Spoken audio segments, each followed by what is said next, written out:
నమస్తే, నా పేరు కోపల్లి ఫణికుమార్, తెలంగాణ ఫెడరల్ నుంచి. కాంగ్రెస్ పార్టీ సీనియర్ నేత, బీసీ సంక్షేమంపై ప్రభుత్వ సలహాదారుడు వి హనుమంతరావు ఈరోజు నిరాహార దీక్ష మొదలుపెట్టారు. తన ఇంట్లోనే దీక్షకు దిగారు.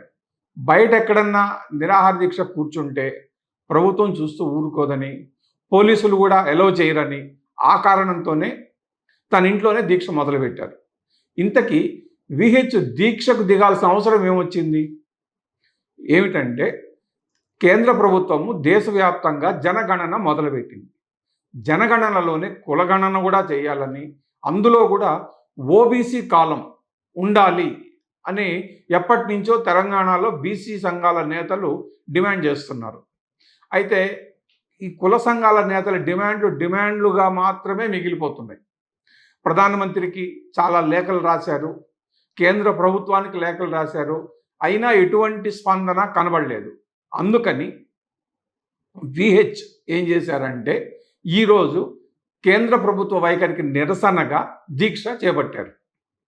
సుమారుగా 74-75 సంవత్సరాల వయసు ఉన్నటువంటి విహెచ్ నిరాహార దీక్ష దిగితే పోలీసులు చూస్తూ ఊరుకోరు కదా.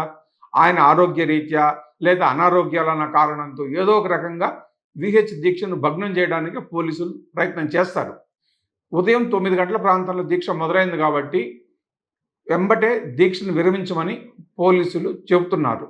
ఇదే సమయంలో బీసీ సంఘాల నేతలు, ఓబీసీ సంఘాల నేతలు మాత్రం దీక్ష కంటిన్యూ అవుతుందని, విరమించే ప్రసక్తే లేదని పోలీసులతో తెగేసి చెబుతున్నారు. అయితే ఈ నేపథ్యంలోనే దీక్షను విహెచ్ ఎంతసేపు కంటిన్యూ చేస్తారు అనేది చూడాలి.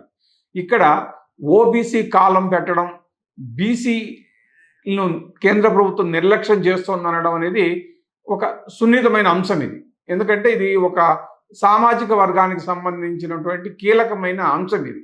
కాబట్టి విహెచ్ దీక్షకు దిగితే కానీ కేంద్ర ప్రభుత్వానికి సెగ తగలదని, వేడి పుట్టదని, అప్పుడే కులగణన దాంట్లో ఓబీసీ కాలం అనేది ఏర్పాటు చేస్తుందన్నది విహెచ్ భావన.